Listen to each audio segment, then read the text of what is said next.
Okay, so welcome to our live Q&A. So I'm glad you can join me for this part of the webinar. And the first thing I'd love for you to do is on our previous webinar, so the one that you've just experienced, I'd love for you to share that on your Facebook page, on your Twitter account, etc. Because there's so many people out there who are suffering from this particular condition, this whole suite of conditions, ME, fibromyalgia, etc. And I'd love for them to have access to some of these initial tools that we've spoken about to help them calm the mind, as well as have access to the free app. So if you can share that, and all you have to do is underneath the video in the timeline, just click share and then share it onto your personal timelines, especially perhaps Facebook groups that you're a part of. That would be wonderful. Good, so now we'll go into a Q&A. Now I know the Q&A is going to have a slight delay because it's actually going to be on the Facebook page, and there is a delay between when I'm transmitting and when it goes live onto Facebook. So in the comments section of the Facebook Live that you're experiencing on the Gupta Program page, please do ask any questions. And what I'd love for you to do is, this is really for new people. So if you're someone that's already experienced the Gupta Program, who's already done the webinar series, you can always ask questions to me during that time.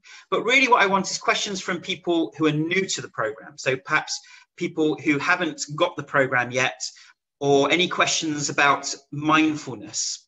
I'd like to give priority to them because I know the rest of you have already got access to me on the live webinars. Okay, good. And if you'd like to just say where you're from so that I can give you a little hello as well. Michael asking, so in your clinical experience, do you see that people get a glimpse of what's to come, where they get a little more energy back for a few hours or a few days, then they go back to where they were? Absolutely. So this is what we call ourselves glimpsing, where you glimpse health. Now, what's actually going on there? Occasionally, when the brain is engaged in worrying about the condition and engaged in that defense response, if the brain is able to engage with something which is even more important, then temporarily it closes the vicious cycle, because the brain is so engaged in a new activity that is of more what we call effective significance. So in psychology, it's called effective significance, which basically means something which is more important. And in that particular instance, the vicious cycle slows down and stops.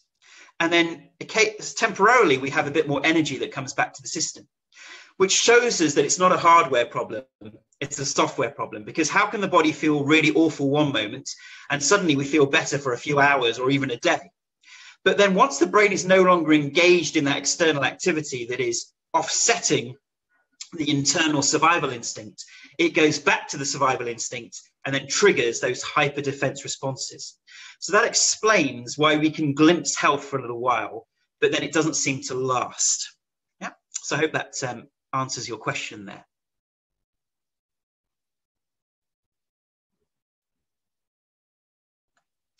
Hazel asks, I'm doing the retraining at the moment. Do you think it can help anxiety that isn't related to my CFS symptoms? Yes, absolutely. So all of these tools are designed to help two things in our lives. Number one, we want to retrain those particular patterns that are signals from our unconscious that we're in danger. So that's the first part of the retraining, to retrain the brain. The second part is retraining the brain with respect to anxiety about the body and anxiety about the symptoms. Sorry, anxiety that's not related to the symptoms. And that's where we can use the existing 7-step process, or we can use the ABC technique that I talked about today. And those of you who are really sharp on the ball, you'll notice that essentially the ABC technique is the new groove technique. So the new groove technique is something we talk about in the program, which is a way of retraining the brain out of non-symptom patterns. Yeah.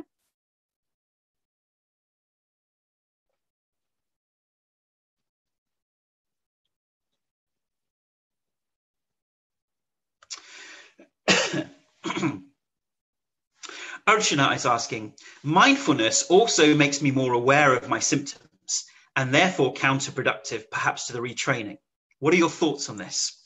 So this is a really interesting question, because often people feel that the mindfulness and the brain retraining are somehow separate. But no, they are complementary. So in mindfulness, often what we're doing is we're seeing the vibrations of our brain, all those thoughts and worries, and we are, in a non-judgmental way, being the thumb and just observing what's going on with awareness, but without judgment and without being involved in it. Whereas brain retraining seems to say, okay, we now need to retrain these specific thought patterns and ways of being. In order to be able to retrain them, we have to have got into a mindfulness state in the first place. So when we do the step 1 and 2 of the retraining, and for those of you who are new, you won't know what those 7 steps are, but when we do the first 2 steps of the retraining, that is essentially a mindfulness technique where we are enabling ourselves to not be lost in those thoughts, but instead to become the observer. And then we can do something about it. And sometimes, if we're really retrained a lot, we don't need to do the retraining anymore. Simply becoming aware means we're no longer involved in this. But often those patterns come back very strong and they overwhelm us again and emotionally hijack us, which is why we have to become the thumb. So mindfulness is a part of the retraining, but if you find mindfulness by itself is not strong enough, which it often isn't, then we do the retraining.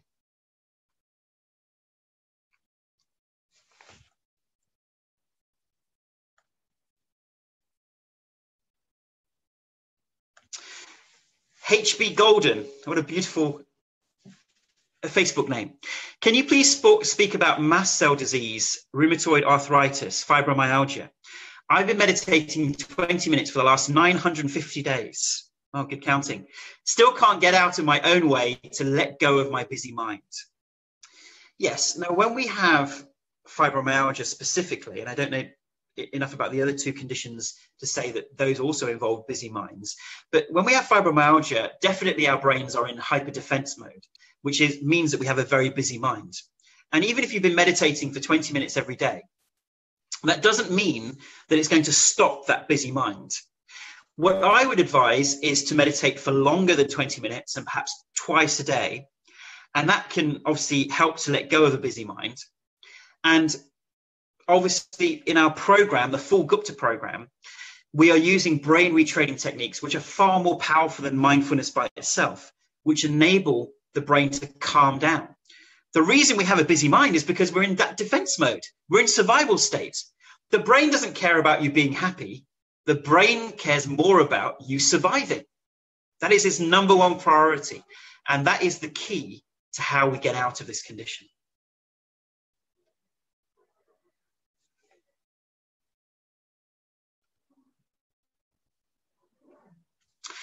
Ruth asks a question here. How do you deal with other medical issues that maybe could have been completely healed in earlier days with brain retraining, but now seemingly have long-term effects? For instance, someone might be on diabetic drugs after developing type 1 diabetes in certain conditions. Or what about recurring clots through decades of time that now have become permanent damage and risk leaving drugs because of those serious clots? Now, of course, the conditions that you're speaking about are ones that you need to see your doctor about. So if anything comes along, a new symptom that we're not sure about, we definitely see our doctor, consult our physician before we rely purely on brain retraining. Once you've got those physical conditions checked out and the doctor has done as much as they can for you, then you may consider doing the brain retraining. Brain retraining is still effective to support your healing in those conditions, because we know that when the mind is calmer and we're in a mindful state, a more meditative state, our body is in the optimal healing state. It means we're more likely to support the recovery from blood clots or support our healing from diabetes when the immune system is fine-tuned to be ready to react but isn't overreacting. When our nervous system is fine-tuned to react appropriately, but once again isn't overreacting. So even though you have these secondary illnesses, continue with your brain retraining and your meditation, and those secondary conditions will be supported through that.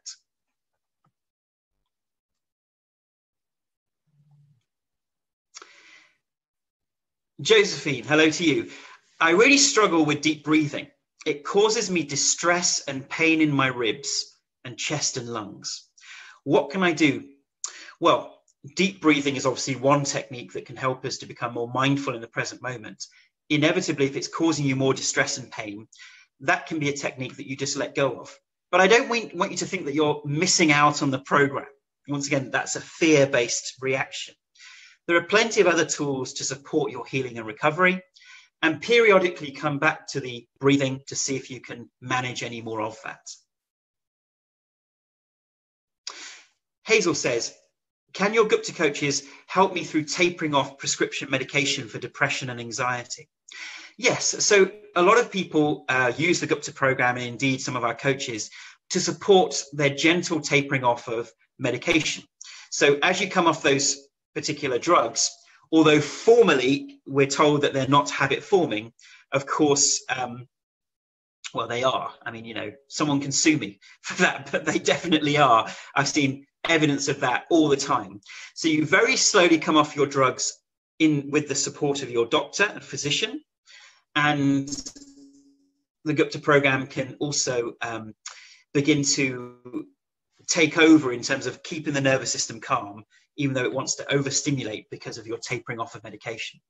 And as you may know, you mentioned Gupta coaches. We're still in January, so for our first session with a Gupta program coach, we can have our first session at half price at €35. Not all the coaches are offering that, but some of the coaches are. Okay. Julia says, I've been doing the program for a while, and for me, the accelerator and the slow motion technique really is the perfect addition. This really works for me. Great. Glad you're enjoying the slow motion technique. You know, it's not something that's taught generally in mindfulness, but really it is something that we can all benefit from. And when you're asking a question, if you just let me know where you're from so I can say hello. So Kelly is asking, is a 3-month webinar on the 5th of February, the full program? Yes, so if you purchase the full program, you receive a DVD home study course and then 3 months of webinars, as well as access to our very healing forum. And that's the full program.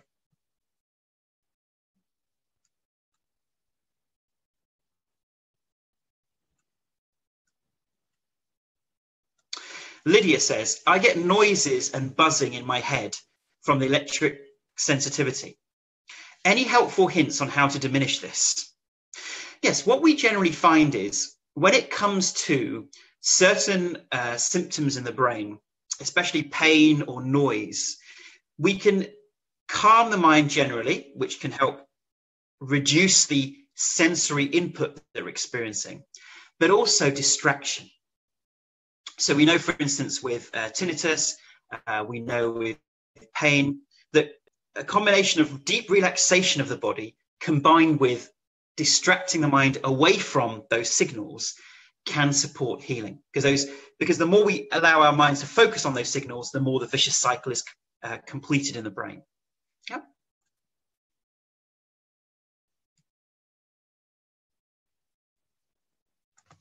Suzanne says, I'm finding it hard to get to sleep and I've turned night into day. So sleeping during the day. What can I do? Well, there are many ways to get our sleep cycles back into balance. And that's something we cover in the program. A couple of quick hints that I'll give you is sometimes to get our sleep rhythms back on track, if it's really that desperate, I want to ask about light, because if we get a light box and make sure that when we wake up in the morning, we have a light box so that the hormonal systems are getting into the right rhythm. And that means that when it gets dark in the evening, our brain is ready to sleep and we can use an eye mask. So that's one way of supporting getting our sleep rhythms back into normal cycles, which is to get a light box. And also, generally, when we meditate and we calm the nervous system, that can support us getting back to sleep and staying asleep. I also have a meditation in the app, which is called the Get Back to Sleep meditation. which a lot of people have found very powerful for when they can't sleep. Okay, we're not going to have time to answer everyone's questions, so I'm just going to pick out questions about something new or different.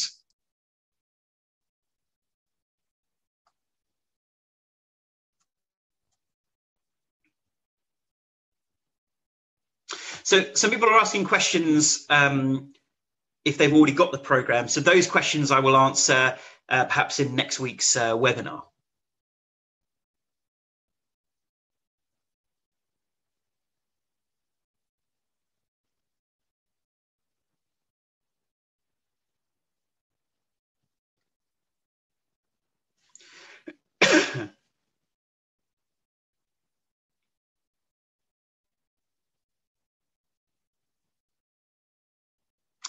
Just to put someone just saying, so Boston saying, having the Gupta program helped me in my Klonopin withdrawal for sure. Brilliant. Now, some people are saying the 10 discount code is expired. I do apologize. So straight after this webinar, I will go onto the system and I will make sure that the 10 discount code actually works. So I don't know why it's saying that. That is an error there. I'll make sure it does work. So if you just give me a few minutes after today's webinar, and I'll make sure that 10% discount is available for you. Gareth saying, hi Ashok, I feel I've made a big step towards recovery from CFS after years of retraining. I have a part-time job and exercise regularly, but my amygdala is still in a stress state. How can you tell if your amygdala is still in that stress state? Well, you don't need me to tell you. If the amygdala is still in the stress state, what is required is longer and deeper meditations. And you might say, well, why do I have to do that compared to other people? It's just that our nervous system is more sensitive and we've just got to put more effort in to make sure that we keep our systems balanced.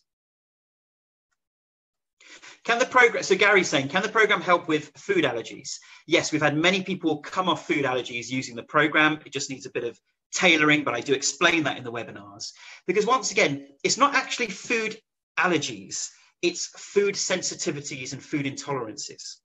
If you've got a specific deep food allergy, that is something that I wouldn't risk the program with. If you actually have an allergic reaction where you have swelling, etc., that's not what the program's for. But if you've got reactions to food which are moderate, where you just feel you can't have certain foods, then the program can certainly help with that. Some people just commenting the app wasn't working. Yes, so temporarily we had a bug in the app yesterday, but it is now back and working. So the iOS app and the Android app should be working, but please do let me know if it's not. So I'm just answering questions which are from hopefully new people who want to find out more.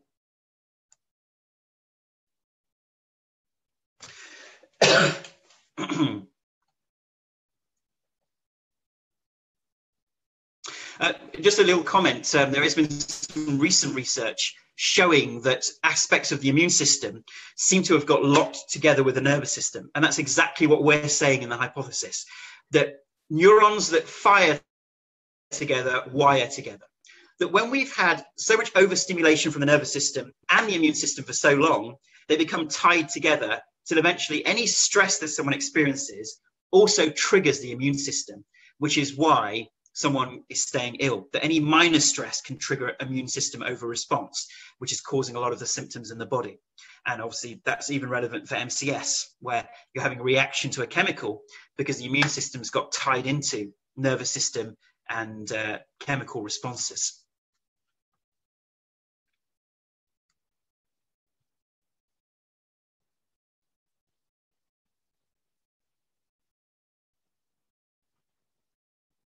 So Lisa asking, would you say that symptoms from the nervous system and the immune system itself is caused by stress hormones, and that is why amygdala retraining helps? Or is it more that the body will recover when it's brought into homeostasis? Right, so this is why we call it amygdala and insula retraining. Both the amygdala and the insula are involved in nervous system responses, but also immune system responses. So when we trigger safety for the amygdala and the insula, we directly retrain its nervous system and immune system responses. That is my view.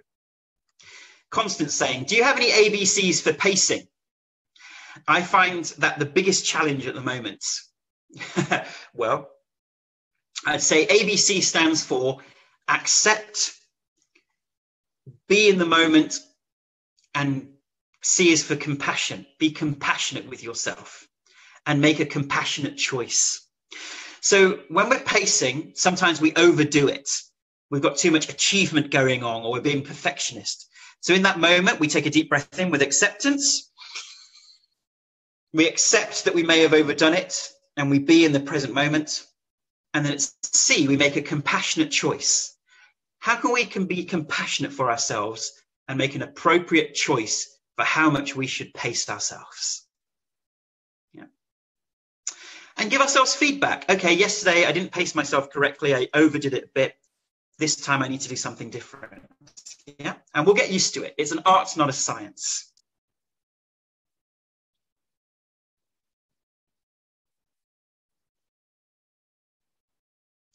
Thank you, Julia, for your nice comments.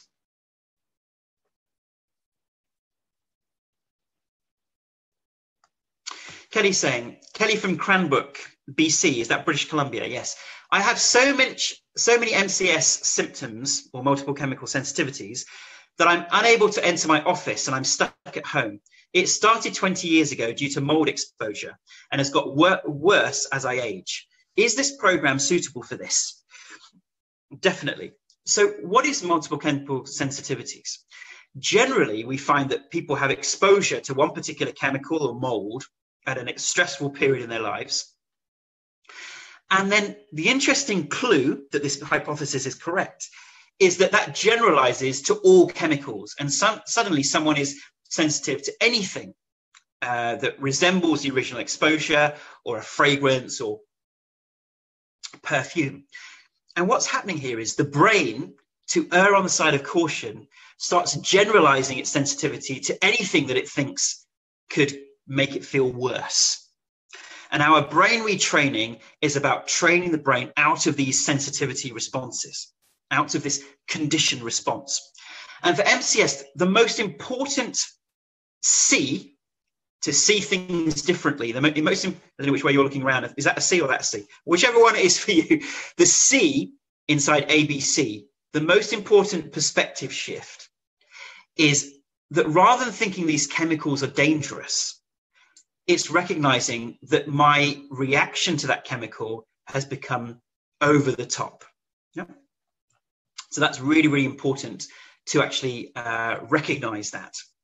Yeah. And of course, in the MCS community, there's so much talk about, but chemicals are dangerous. We're living in a polluted environment. Yes, we are living in a more chemically exposed environment, and all of us can benefit from reducing our overall usage of chemicals. But that overreaction that we are experiencing is an overreaction. It's an over-defensive response. The same response is happening in hay fever. In hay fever, at some point in someone's life, their brain has learned that exposure to pollen, and it is bad for us, that pollen will overwhelm us. So it creates a defensive response. Now, of course, pollen is everywhere. We all experience pollen, but only some of us react and some of us don't. But that doesn't mean that pollen is dangerous. It simply means that some people's brains have erred on the side of caution and are over defending against pollen.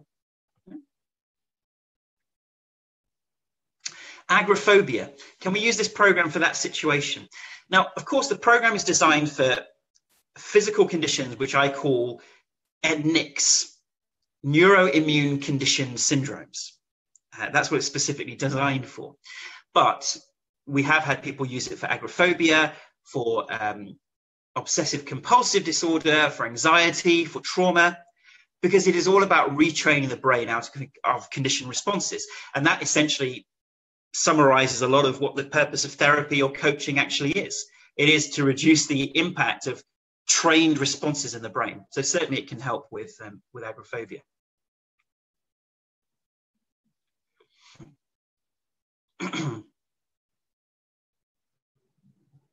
Can the program help with bipolar, ADHD, and Aspergers? Now, look, the program is not specifically designed for those conditions. But what we do know is that when the brain is generally calmer and more meditative, those conditions are improved. So yes, as a secondary consequence of the training, the brain retraining, those other conditions that you have may be supported and helped, but that's not specifically what it's designed for. Yeah. Gianna saying, is there a way to purchase and watch directly online for people who don't have access to a DVD or CD drive? Okay, so we will be doing weekly webinars, and the weekly webinars are the latest updates to the program. So they are really the main part of the program, and the DVDs and the CDs are just a support to that. Now, if you don't have access to a drive to play those particular things, we hope that you'd actually just buy a very cheap DVD player. So from Amazon, there are DVD players that just cost $25 or $30, and that would enable you to be able to access the home aspects of it.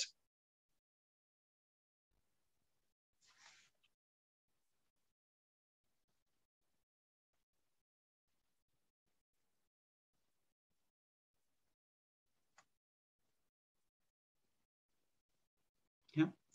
Lydia saying, thanks for the answers you're now giving me. They're helping me on understanding the MCS side. Yes, MCS is a very misunderstood condition, and it's growing and growing because it's misunderstood. Yes, it's a real physical reaction from the brain. But the MCS communities are now encouraging people to go off and live in the middle of Arizona away from all chemicals. But all that does is reinforce the chemical sensitivity in the brain, because the brain, you're basically telling the brain, we need to get away from all chemicals, and that's the only healthy way to live. But of course, what we want to do is, once we've got MCS, we want to train the brain to understand that these chemicals themselves are not dangerous. Overall chemicals we want to reduce, but chemicals themselves are not dangerous. That's all the brain has learned, and it can be retrained out of those responses. Yeah. Good. All right, so I think we've answered most people's questions there. So it's been wonderful to have you here today. Thank you for watching the webinar, and thank you for watching the second webinar with our Q&A. Once again, what I'd love for you to do, help me out, is on our first webinar, so the one that was an hour long, if you can share it on your various Facebook pages, share it within MCS communities, ME and Fibro communities, we can get a lot more people to understand more about what causes their condition and some basic tools that they can use to support them. So we really, for me, it's just about spreading this knowledge and getting more people better. And it's a wonderful journey for our clients and for myself as well. So please do like, share and comment on all of these couple of webinars that we've done today. And as I said, we're starting our 3-month webinar series next week, next 5th of February, and we have a new 3-month coaching series starting every 3 months or so. So our next one will be starting in May. So I hope you can join us either February or May. And we've got a 10% discount for those people who watch this webinar, and the discount code is 10 discount. So the numeral 10 and the word discount. I'll go onto the system now and just make sure that discount code is working. So it's all left for me to say thank you for watching, and I look forward hopefully to seeing you next Monday. Thank you and goodbye.